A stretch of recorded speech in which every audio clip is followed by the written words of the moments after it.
Y'all, today I want to talk about something that I hope you will be able to relate to your own life. I have a feeling you will. So, I'm talking about cosmic tests today. And usually we get these when we place a boundary down where there previously was no boundary. And that's when we will get a cosmic test, or what I'm calling a cosmic test. And for me, I think it's when the the foundation is checked on the boundary. So let's say, for instance, for example, you have decided to remove someone from your life because it's not a healthy interaction or a healthy relationship. And so you place a boundary down of no contact.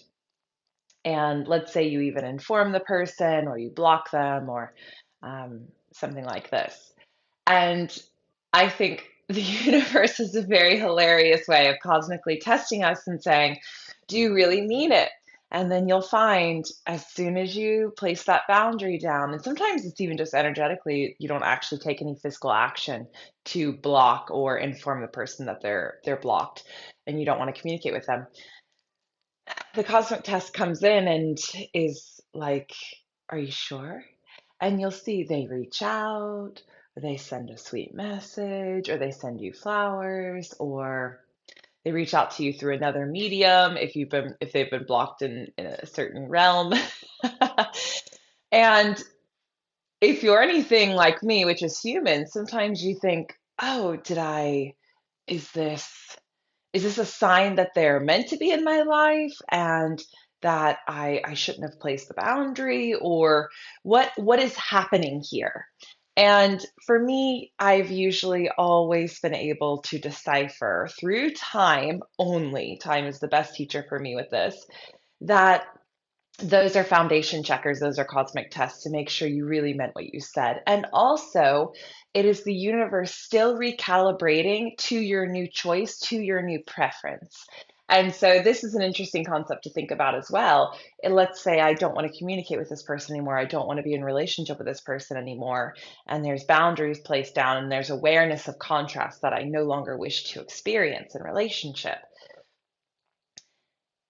It takes time for those new desires that are born from the contrast that I experienced in that relationship to then start to vibrate me at a different frequency and attract different experiences to my life.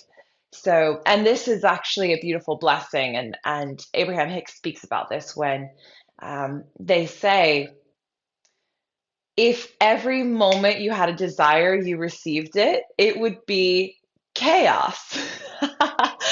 Like if in that moment you just were like, I'd love a partner who is tall, boom, or I'd love another kid, boom, pregnant, or just I want that car, another car. Now we've got 10 cars to take care of. And some of y'all might be like, ooh, that'd be all those things would be great. But if you can kind of feel it out, it actually would turn into chaos really quickly because a lot of those things I said might be seen as positive things. But what if you were like, oh, I really would hate to get an overdraft fee in my bank account again? And boom, it happens again. An unexpected bill comes out and puts your account in overdraft or something like this. And so it's actually a gift from the universe that we have this calibration period as grace so that as a desire is born and as focus is applied, then subtly our vibration begins to shift and we begin to attract with that new focused frequency. And so I believe those cosmic tests come in to help us focus more. They're not God trying to get you, they're not temptation trying to lure you back into the darkness. It's simply the frequency at which you're still resonating with that.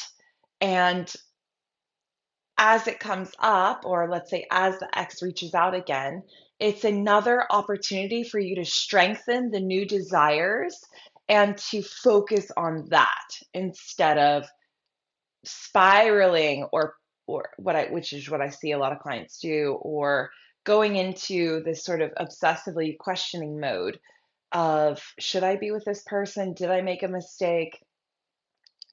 It's a test. So hopefully you can start to pass your test a little bit more easily, knowing that this is all just a cosmic game and you are a pawn and you are a player. And it's important that you understand this recalibration period. As contrast blooms, desires bloom, and it takes time and focus for those new desires to begin to pulsate frequency that attracts like to like. And so you have to be committed to the time it takes for that recalibration period. And I believe it's not efforting, so it's not the stronger you focus, the quicker that calibration time is. It's the more fun you have when you're focusing. And so this is going to be kind of triggering for people who are like, no, I want to know exactly what to do and like to-do list and masculine, like I'm just going to knock it out. It's yin. It's very feminine. It's very flowy. It's about having fun in the unfoldment of your desires. And if you truly are desiring something that feels good, it should feel really fun to focus on it. It shouldn't feel like, I really want a partner who's this, and this, and like, where are they? That frequency is lack. That frequency will very slowly, if ever, attract what you actually say you're wanting. So the universe responds to how you feel and how you be, not just what you say. So it's about frequency. So one of the highest frequencies you can tap into is gratitude, love, play, appreciation. And so if you're finding that attracting that really beautiful partner with all those things that you're wanting is too hard to focus on, if as soon as you focus on it, you go into, but he's not here or they're not here, then focus on something else completely. Like, I love my puppy. My puppy is so beautiful. I love how much my puppy loves me. I don't even have to do anything, and that dog's just all over me. And notice how your energy, your experience of life is completely shifted. And you may not be yet able to go back to that topic that felt a little sticky, that triggered you. But I can guarantee you, if you stay in that frequency of, well, I love how much I love my puppy and I love how much we have each other and it's so fun to play with my puppy, and moving in that frequency is getting you closer to the partnership than saying, I want a partner who has this and this and this and this. And while you're listing out these desires, you also have the tone of, and he's not here. And those are unreasonable. And I've never met someone like this, so I probably won't ever meet someone like this. This is like why affirmations don't work for people who are determined to be married to their depression and sadness and lack and victim story. It is like lying to themselves. And oftentimes you'll hear them say this, like, oh, affirmations don't work, and that's all hocus pocus, and it's airy fairy. And of course, because their belief is that it is fake. And so the frequency they're pulsating as they're saying an affirmation is fake, fake, fake, fake. Doesn't work for me, doesn't work for me, may work for others, but it definitely doesn't work for me. This is silly. I look silly. I sound silly. My life sucks. So it just sometimes the affirmation will be even more triggering. And usually that's because the affirmation is too far of a stretch from the frequency that they're existing at. And so again, for them, it might be focusing on, I love that I can breathe today. I love that I have food in my fridge today. I'm grateful I still know my mother. You know, these sort of things might be a good place to start.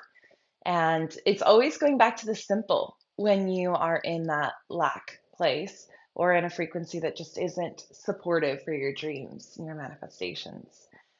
So I hope this is helpful for you. Quickie on manifesting. I'm off to go ride my horsey this morning. So I'm lit up and excited. And every time I'm with him, I always feel so much joy and connection. And horses have one of the most beautiful, most massive heart coherence fields. And so when you're pulled into their aura, you cannot help but to feel better. So I'm excited for that. I hope you have a beautiful day. I love you all. I will see you tomorrow.